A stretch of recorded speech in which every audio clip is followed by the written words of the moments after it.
Mike baru saja pulang ke rumah. Saat itu ia melihat pemandangan mengerikan di depannya. Di tanah, tepat di luar pintu, terdapat jejak kaki yang sangat besar. Dilihat dari ukurannya, jelas jejak itu milik seorang pria bertubuh besar dan tinggi. Di sekitarnya terdapat banyak puntung rokok, yang berarti orang itu telah menunggu di sana cukup lama. Artinya, selama waktu itu, istri Mike sendirian di dalam rumah. Pikiran itu membuatnya bahwa ada sesuatu yang sedang terjadi. Mike segera mengambil pistolnya, melompati pagar, dan segera berlari menuju rumah. Ia melewati area dengan pepohonan yang lebat dan muncul di dekat rumah. Di jalan setapak di samping rumah, ia juga melihat jejak kaki yang sama. Penyusup itu sudah masuk ke dalam rumah. Mike mengokang pistolnya dan masuk dengan diam-diam.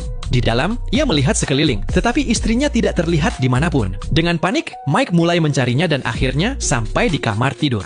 Pemandangan di dalam membuatnya terpaku. Dinding-dinding dipenuhi noda darah.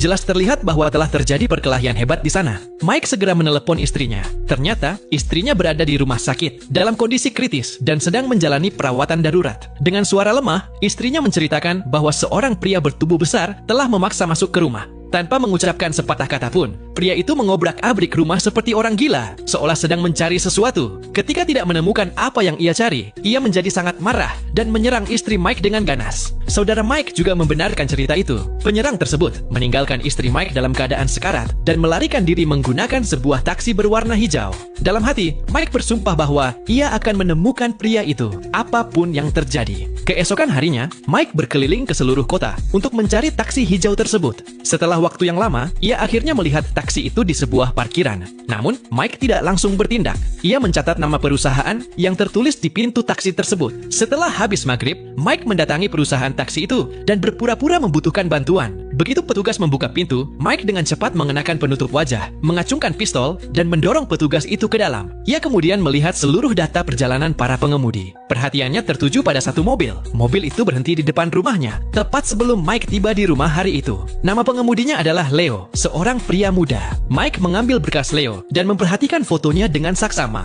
Setelah itu, ia merusak kantor tersebut agar semuanya terlihat seperti perampokan biasa. Pagi berikutnya, Mike menunggu di luar kantor perusahaan. Ia melihat Leo keluar untuk memulai giliran kerja dan segera mengikutinya. Saat Leo berhenti di pinggir jalan menunggu penumpang, Mike mendekatinya dengan cepat, berpura-pura sedang sangat terburu-buru dan masuk ke dalam taksi. Beberapa saat setelah mobil berjalan, Mike mengeluarkan pistol dan mengetuk kaca dengan ringan. Begitu Leo melihat senjata itu, wajahnya langsung pucat. Mike memerintahkannya untuk menceritakan secara rinci perjalanan ke rumahnya 3 hari yang lalu. Karena itu adalah perjalanan jarak jauh, Leo mengingat semuanya dengan jelas. Ia menjelaskan bahwa penumpangnya adalah seorang pria bertubuh besar dan berbahu lebar. Ia naik taksi saat berada di bandara. Pria itu memberikan sebuah alamat perumahan dan memintanya mengantar ke sana. Setibanya di lokasi,